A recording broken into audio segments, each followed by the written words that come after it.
नमस्कार बंधुरा welcome back to Modi foodie. आमी अनिंदिता आज आपनादेर साथे शेयर करब स्ट्रीट स्टाइल या market style staff bread pakora recipe. तो चलुन बंधुरा रेसिपिटी शुरू करी। तो सबार प्रथम स्टाफ ब्रेड पकोड़ा बानाबार जोन्नो आमी स्टाफिंगटा बानाबो। तार जोन्नो आमी 5-7टा सेদ্ধ करा आलू निये नियेछि। एखन आमी एर मध्य ऐड करलाम हाफ टीस्पून धने गुड़ो और हाफ टीस्पून जिरे गुड़ो। संगे संगे आमी एर मध्य ऐड करलाम स्वाद अनुयायी लवण। लवण ऐड करार पर एर मध्य आमी ऐड करलाम हाफ टीस्पून चिली फ्लेक्स और संगे संगे आमी एर मध्य ऐड करलाम 1 टीस्पून चाट मसाला पाउडार।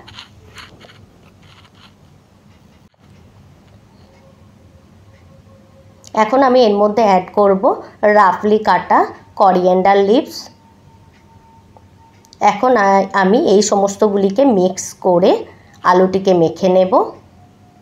এই দেখুন বন্ধুরা আমার আলুটিকে মাখা হয়ে গেছে। এই পর্যায়ে আমি এর মধ্যে অ্যাড করলাম ফ্রোজেন পিস। এটিকেও আমি মিক্স করে নিলাম। এই দেখুন বন্ধুরা আমার আলুর মশলাটি বানানো হয়ে গেছে। এখন এটিকে আমি সাইডে রেখে দেব। আর আমি ব্রেড পকোড়া বানাবার জন্য আমি হাফ কাপ বেসন নিয়েছি। এখন আমি এর মধ্যে অ্যাড করলাম half teaspoon ajwain, half teaspoon হলুদ গুঁড়ো আর স্বাদ অনুযায়ী লবণ। এখন একটু একটু করে পানি দিয়ে এটিকে আমি গুলে নেব।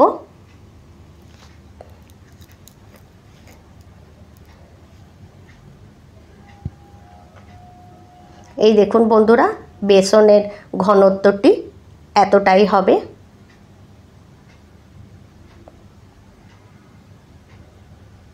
এখন আমি এর মধ্যে অ্যাড করব হাফ টিস্পুনের একটু কম খাবার সোডা। এটিকেও আমি মিক্স করে নেব।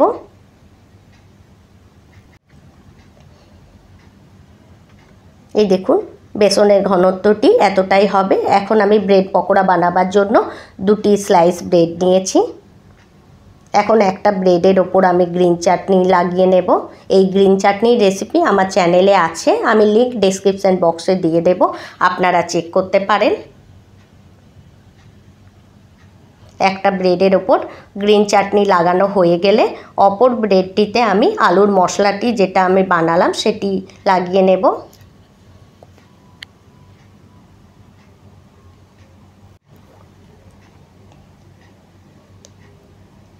এখন এটিকে আমি এইভাবে কাট করে নেব।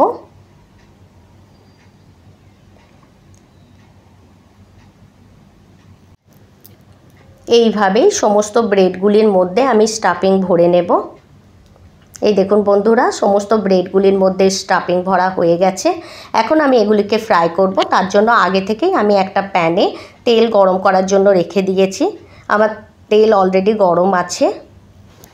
এখন গরম তেলে আমি এই ব্রেডগুলিকে বেসনের ব্যাটারের মধ্যে ডিপ করে ফ্রাই করে একটা প্লেটে উঠিয়ে নেব। এই টাইম গ্যাসের ফ্লেমটা মিডিয়াম টু লোয়ে থাকবে। এইভাবে ব্রেড পকোড়া বানিয়ে দেখবেন, আমি গ্যারেন্টি দিয়ে বলছি এর স্বাদ আপনারা কোনোদিনই ভুলবেন না।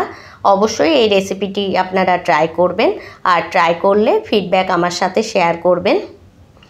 রেসিপিটি ভালো লাগলে রেসিপিটি লাইক করে চ্যানেলটি সাবস্ক্রাইব করার অনুরোধ রইল। আর আপনারা যদি আমার এই রেসিপিটি আমার ফেসবুক পেজ থেকে দেখে থাকেন তো আমার ফেসবুক পেজটিও ফলো করার অনুরোধ রইল। এখন একটা সাইড ব্রেডগুলি গোল্ডেন ব্রাউন ফ্রাই হয়ে গেলে এগুলিকে পাল্টি করে অপর সাইডটাও আমি ফ্রাই করে একটা প্লেটে উঠিয়ে নেব। এইভাবে সমস্ত ব্রেড পকোড়াগুলিকে উঠিয়ে আমি টমেটো কেচাপের সাথে সার্ভ করব।